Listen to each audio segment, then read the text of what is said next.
அனைவருக்கும் வணக்கம். இந்த வகுப்பில் நம்ம பார்க்குற தலைப்பு ஊழல் ஒழிப்பு நடவடிக்கைகள். இந்திய அரசாங்கம் ஊழலை ஒழிக்க இதுவரைக்கும் என்னென்ன நடவடிக்கை எடுத்திருக்காங்க அப்படிங்கிறத பார்க்க போகிறோம். இந்திய அரசாங்கம் ஊழலை ஒழிப்பதற்காக நிறைய நடவடிக்கை எடுத்திருக்காங்க, நிறைய சட்டங்களை போட்டிருக்காங்க, நிறைய அமைப்புகளை உருவாக்கியிருக்காங்க. இந்த டாப்பிக்கை பற்றி நம்ம படிக்கும் பொழுது 6 தலைப்பை மட்டும் நம்ம கவர் பண்ணால் போதுங்க. 6 தலைப்பை மட்டும் தெரிஞ்சுட்டு போனால் போதும், அதையும் பேசிக்காக தெரிஞ்சுட்டு போனால் போதும். ஊழலை ஒழிப்பதற்காக என்னென்ன இருக்குது அப்படின்னா, இந்திய கணக்காய்வு மற்றும் தணிக்கை துறைன்னு ஒன்று இருக்குதுங்க. இந்த இந்திய கணக்காய்வு மற்றும் தணிக்கை துறையை பற்றி நாம்ளே செப்பரேட்டாக ஒரு வீடியோ போட்டிருக்கோம். நீங்கள் பார்த்துருப்பீங்கன்னு நினைக்கிறேன். பார்க்கலைனாலும் ஒன்றும் பிரச்சனை இல்லை. இந்த வீடியோடைய எண்டு ஸ்க்ரீன்லேயும் இந்த வீடியோடைய டிஸ்கிரிப்ஷன், ஃபஸ்ட்டு கமெண்ட்டு எல்லா இடத்துலையுமே லிங்க் போட்டு விட்றேன். இந்த வீடியோ நீங்கள் பார்த்து முடிச்சுட்டு போய் அந்த வீடியோவையும் பார்த்துருங்க. ரொம்ப முக்கியமான டாபிக். அடுத்தது 2வது தலைப்பு என்னது? மத்திய ஊழல் கண்காணிப்பு ஆணையம், சிவிசின்னு ஒன்று இருக்குதுங்க. அடுத்தது 3வது என்னது? மத்திய புலனாய்வுத்துறை, சிபிஐ. அடுத்தது லோக் அதாலத் இருக்குது, லோக் ஆயுக்தா இருக்குது.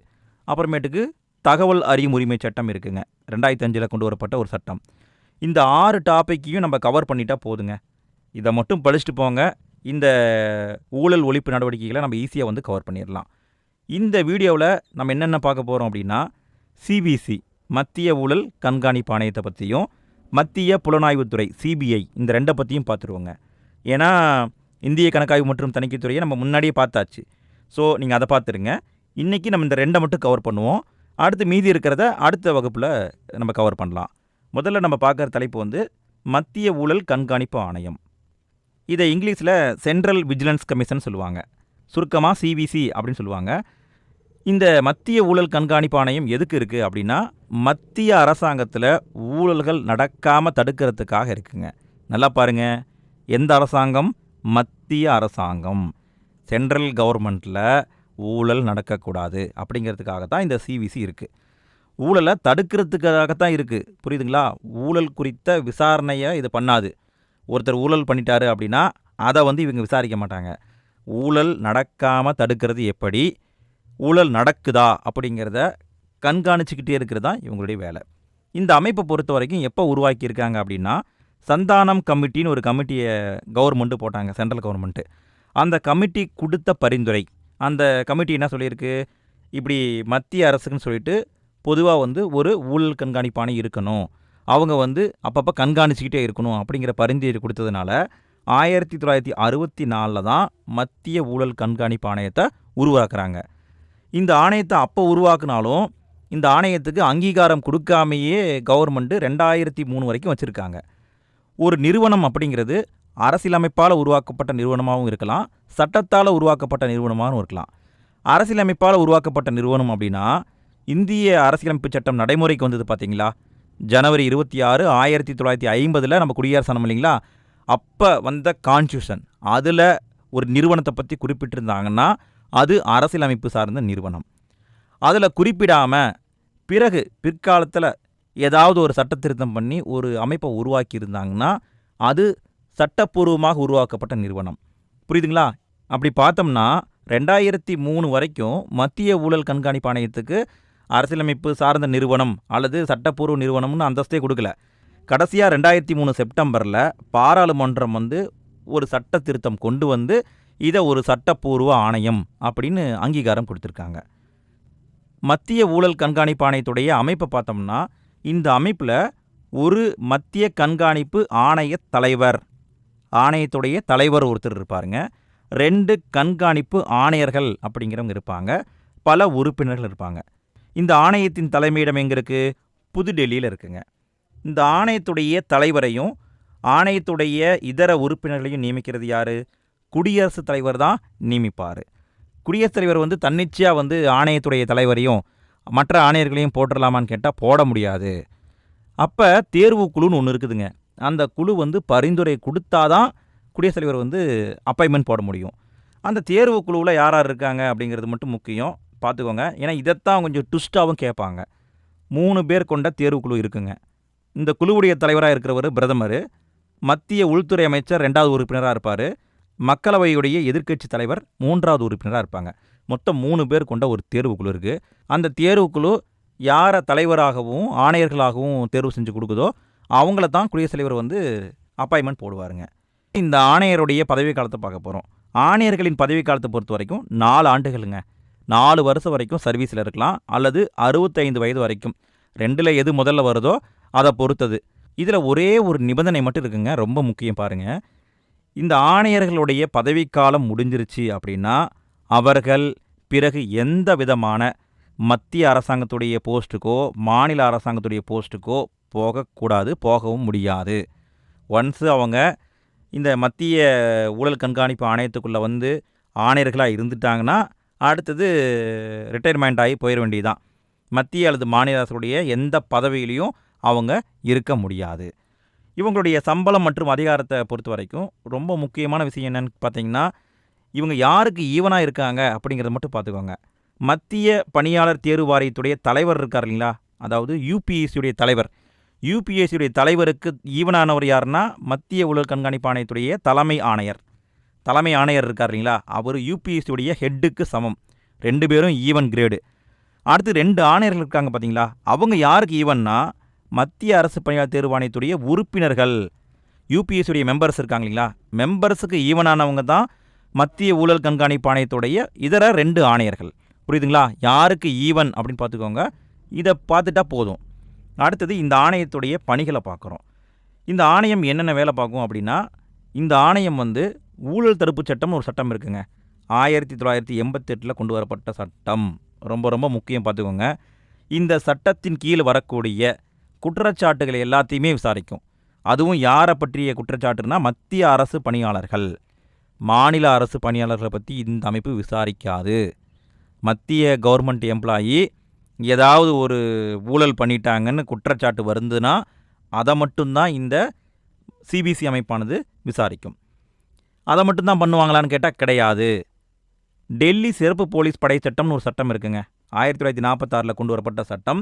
அந்த சட்டத்தின் அடிப்படையில் டெல்லி சிறப்பு போலீஸ் என்னென்ன வேலை பார்க்குறாங்க அப்படிங்கிறதையும் கண்காணிக்கும்.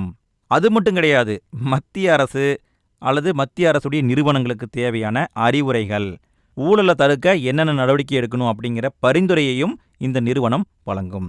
இந்த 3 தாங்க இந்த நிறுவனத்துடைய முக்கியமான வேலை. இந்த மத்திய ஊழல் கண்காணிப்பு ஆணையத்துடைய அதிகாரம் அப்படின்னு பார்த்தோம்னா உரிமையியல் நீதிமன்றம். உரிமையியல் நீதிமன்றத்துக்கு என்ன பவர் இருக்கோ அந்த பவர் இந்த ஆணையத்துக்கும் இருக்குங்க. இந்த ஆணையம் நினச்சா மத்திய அரசாங்கத்துக்கிட்டேயோ அல்லது மத்திய அரசாங்கத்துடைய நிறுவனங்கள்கிட்டயோ இருந்து தகவல்களை கேட்டு பெறலாம். ஏதாவது டேட்டாவை கேட்டு வாங்கலாம். அதற்கு இதுக்கு பவர் இருக்குங்க. இவங்க கேட்டால் மத்திய கவர்மெண்ட்டு கொடுத்து தான் ஆகணும். அந்த அளவுக்கு இவங்களுக்கு பவர் இருக்குது.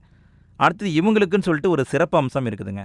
என்ன சிறப்பு அம்சம் அப்படின்னா, மத்திய அரசு பணியாளர்கள் மீது ஏதாவது ஒரு ஊழல் குற்றச்சாட்டு வருது அல்லது ஒழுக்கம் சார்ந்த குற்றச்சாட்டு வருதுன்னா மத்திய அரசாங்கம் அவங்கள பணி நீக்கம் பண்ணுறதா இருந்தாலும் சரி, அவங்கள சஸ்பெண்ட் பண்ணுறதா இருந்தாலும் சரி, என்ன நடவடிக்கை எடுக்கிற மாதிரி இருந்தாலும் முன்கூட்டியே இந்த ஆணையத்துக்கிட்ட ஆலோசனை வாங்கணும். 2 நிறுவனங்கள்கிட்ட மத்திய அரசாங்கம் ஆலோசனை வாங்கும். ஒன்று யூபிஎஸ்சிட்டு வாங்குவாங்க, 2வது சிபிசிட்டு வாங்குவாங்க. இந்த 2 பேரும் ஒரு மத்திய அரசு பணியாளர் மீது என்ன மாதிரியான முடிவை சொல்கிறாங்களோ அதன்படி தான் மத்திய அரசு நடவடிக்கை எடுக்கும். அடுத்தது இந்த ஆணையத்துக்குன்னு சொல்லிட்டு பார்த்தோம்னா ஒரு குறைபாடு இருக்குதுங்க. என்ன குறைபாடு அப்படின்னா, இந்த ஆணையம் சொல்கிற அறிவுரைகளை மத்திய கவர்மெண்ட்டு கேட்டாலும் கேட்கலாம், கேட்காம போனாலும் போகலாம். அதுதான் இதில் இருக்கிற மிகப்பெரிய ட்ராபேக்கு. அடுத்தது இந்த ஆணையத்துடைய முதல் தலைவர், இப்போ கரண்டில் இருக்கிற தலைவரை பார்த்துட்டு முடிச்சிடலாம். இந்த ஆணையத்துடைய முதல் தலைவர் யாருன்னா NS ராய் அப்படிங்கிறவர் இருந்திருக்காரு. இப்போ தலைவராக இருக்கிறவர் யாருன்னா ஸ்ரீ பிரவீன்குமார் ஸ்ரீவஸ்தவா அப்படிங்கிறவர் இப்போ இந்த சிபிசியுடைய தலைமை ஆணையராக இருக்காருங்க. சிபிசி நிறுவனத்தை பற்றி விளக்கமாக பார்த்தோம். அடுத்தது மத்திய புலனாய்வுத்துறை, சென்ட்ரல் பியூரோ ஆஃப் இன்வெஸ்டிகேஷன், அதாவது சிபிஐ அப்படிங்கிற அமைப்பை பற்றி பார்த்துடலாம். ரொம்ப ஷார்ட்டாக தான் பார்க்க போகிறோம். இந்த சிபிஐயை எப்படி உருவாக்குனாங்க அப்படின்னா, சிபிஐயை உருவாக்குறதுக்கு முன்னாடி இன்னொரு நிறுவனத்தை 1941 உருவாக்கியிருந்தாங்க. சிறப்பு காவல் நிறுவனம் அப்படின்ட்டு ஒரு நிறுவனம் இருந்ததுங்க. 1941 உருவாக்குனாங்க. அந்த நிறுவனம் தான் பிறகு சிபிஐயாக அப்படியே கொஞ்சம் மாறிடுச்சு. சந்தானம் கமிட்டின்னு ஒரு கமிட்டியை முன்னாடி பார்த்தோம் இல்லைங்களா, அந்த சந்தானம் கமிட்டியுடைய பரிந்துரையின்படி 1963 தான் மத்திய புலனாய்வுத்துறை உருவாக்கப்பட்டது. சிபிஐ உருவாக்குனாங்க, 1963 உருவாக்குனாங்க. இந்த நிறுவனத்தை எப்படி உருவாக்குனாங்க? இது அரசியலமைப்பு சார்ந்த நிறுவனமானு கேட்டால் கிடையாது. அல்லது சட்டப்படி உருவாக்கப்பட்ட நிறுவனமான்னு கேட்டால் கிடையாது. சட்டப்படியாகவும் உருவாக்கப்படலை. பின்ன எப்படி தான் உருவாக்கியிருக்காங்கன்னா, உள்துறை அமைச்சகத்துடைய தீர்மானம்.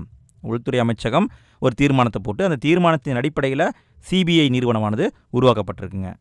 இந்த சிபிஐ நிறுவனம் தற்போது யாருடைய கட்டுப்பாட்டில் இயங்கிட்டு இருக்குன்னா, அமைச்சரவை செயலகம், கேபினெட் செக்ரட்டரியேட்னு சொல்லுவாங்க, அவங்களுடைய கட்டுப்பாட்டில் தான் இந்த சிபிஐ இருக்குது. இந்த சிபிஐயுடைய தலைமையிடம் எங்கே இருக்குன்னா, புதுடெல்லியில் இருக்குதுங்க. இந்த சிபிஐ என்ன வேலை பார்க்கும் அப்படின்னா, ஊழல் தடுப்பு அமைப்பாக செயல்படுகிறது. நம்ம முன்னாடியே பார்த்தோம் இல்லைங்களா, ஒரு ஊழல் நடந்துருச்சுன்னா அதை இன்வெஸ்டிகேஷன் பண்ணுறது சிபிஐ தான் பண்ணுவாங்க. அது மட்டும் இல்லாமல் குற்றங்களை பற்றியும் விசாரிக்கிறது சிபிஐயுடைய வேலையாக இருக்குது. குறிப்பாக இன்டர்போல்னு ஒரு அமைப்பு இருக்குதுங்க, அதாவது உலகளாவிய காவல் அமைப்பு. அந்த இன்டர்போல் அமைப்புடைய இந்திய ஏஜெண்ட்டாக இருக்கிறது யாருன்னா இந்த சிபிஐ அமைப்பு தான் இருக்குது. இன்டர்போல் இந்தியாக்கிட்ட ஒரு தகவலை தெரிவிக்கணும்னா ஃபஸ்ட்டு சிபிஐட்டு தான் கொடுப்பாங்க. சிபிஐ வாங்கி தான் அதை எல்லா இடத்துங்களுக்கும் பாஸ் பண்ணும். இந்த சிபிஐ அமைப்பை பொறுத்த வரைக்கும் ஒரு தலைமை இயக்குனர் இருப்பாருங்க, ஒரு ஜெனரல் டைரக்டர், அவருடைய கட்டுப்பாட்டில் தான் சிபிஐ இயங்கிட்டு இருக்கு. அந்த தலைமை இயக்குனருடைய பதவிக்காலம் அப்படின்னு பார்த்தா 2 ஆண்டுகள். 2 வருஷத்துக்கு ஒரு முறை தலைவரை மாற்றிக்கிட்டே இருப்பாங்க. இந்த தலைமை இயக்குனரை யார் தேர்ந்தெடுப்பாங்க அப்படின்னா, அதுக்கும் ஒரு தேர்வுக்குழு இருக்குதுங்க. இந்த தேர்வுக்குழு கொஞ்சம் வித்தியாசமாக இருக்கும். நல்லா பாருங்களேன். குழுவின் தலைவராக பிரதமர் இருக்கார், மக்களவை எதிர்க்கட்சி தலைவர் உறுப்பினராக இருக்கார், உச்சநீதிமன்றத்துடைய தலைமை நீதிபதி இருக்காருங்க. மொத்தம் 3 பேர் கொண்ட குழு தான் இங்கேயும் செலக்ட் பண்ணுறாங்க. சிபிசிக்கும் 3 பேர் தான், சிபிஐக்கும் 3 பேர் தான். நல்லா கவனிச்சிங்களா? சிபிசி அப்படின்னா உள்துறை அமைச்சர் வருவார், உள்துறை அமைச்சர், பிரதமர், எதிர்க்கட்சி தலைவர். அதுவே சிபிஐனா எதிர்க்கட்சி தலைவர், பிரதமர், உச்சநீதிமன்ற தலைமை நீதிபதியும் வருவாருங்க. இதை உன்னிப்பாக பாருங்கள், இங்கே தான் ட்விஸ்ட் இருக்குது. ஸோ இதை தான் கொஷினாகவும் கேட்க வாய்ப்பு இருக்குது. அடுத்தது இந்த சிபிஐயுடைய வேலை என்ன அப்படிங்கிறத பார்க்க போகிறோம். இந்த சிபிஐயை பொறுத்த வரைக்கும் மத்திய அரசாங்கத்துடைய அதிகாரிகள் ஏதாவது குற்றம் பண்ணிட்டாவோ, மாநில அரசு அதிகாரிகள் குற்றம் பண்ணிட்டாவோ விசாரிக்கும். ஸ்டேட் கவர்மெண்ட்டுக்குள்ளேயும் இவங்க என்ட்ரு ஆகுவாங்க. அது தவிர்த்து ஒரு ஸ்டேட் கவர்மெண்ட்டு ரெக்வஸ்ட் வச்சாங்கன்னா சிபிஐ தான் இந்த வழக்கை விசாரிக்கணும் அப்படின்னா அதை சிபிஐ விசாரிப்பாங்க. தேசிய முக்கியத்துவம் வாய்ந்த குற்றங்களாக இருந்தால், உலகளாவிய குற்றமாக இருந்தாலும் அதை சிபிஐ தான் விசாரிப்பாங்க. இவ்வளோ தெரிஞ்சிட்டா போதுங்க.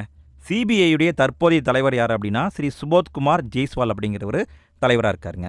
இவ்வளோ தாங்க சிபிசி, சிபிஐ. இந்த 2ஐயும் பேசிக்காக தெரிஞ்சுட்டு போங்க, இதுவே போதுமானது. இந்த வகுப்பில் 2 டாப்பிக்கை பார்த்துட்டோம். இன்னும் 3 இருக்குதுங்க. லோக் அதாலத்து, லோக் ஆயுக்தா இருக்குது, தகவல் அறியும் உரிமை சட்டம் இருக்குது. அதை பற்றி நம்ம தனியாக ஒரு வீடியோவில் பார்ப்போம். இதே மாதிரி பாலிட்டிக்கு நிறைய வீடியோ போட்டிருக்கோம். பாலிட்டி மட்டும் கிடையாதுங்க, நிறைய டாப்பிக்கில் வீடியோ போட்டிருக்கோம். நம்ம சேனலை நீங்கள் இன்னும் விசிட் பண்ணி பார்க்கலைன்னா நம்ம சேனல் பேஜை கிளிக் பண்ணி பாருங்கள். உங்களுக்கு பிடிக்கிற மாதிரி தான் நிறைய வீடியோ போட்டிருக்கோம். பாலிட்டிக்கு அப்படின்னு பார்த்தா கிட்டத்தட்ட 40 வீடியோக்கு மேலே போட்டிருக்கோம். எல்லா வீடியோவையும் ஒன்றா சேர்த்து ஒரு பிளேலிஸ்ட் க்ரியேட் பண்ணியிருக்கோம். அந்த பிளேலிஸ்ட்டு இந்த வீடியோடைய டிஸ்கிரிப்ஷனையும் ஃபஸ்ட்டு கமெண்ட்ல இருக்குது. தேவைப்பட்டால் கிளிக் பண்ணி எல்லா வீடியோவையும் பார்த்துக்கோங்க. இந்த வீடியோ எப்படி இருந்தது அப்படிங்கிற ஃபீட்பேக்கை மறக்காமல் கமெண்டில் போட்டு விடுங்க. வீடியோ உங்களுக்கெல்லாம் பிடிச்சிருக்குன்னு நினைக்கிறேன். வீடியோ பிடிச்சிருந்தால் மறக்காமல் ஒரு லைக் போட்டுருங்க. நல்லா படிங்க. All the best. அடுத்த வீடியோவில் சந்திக்கலாம்.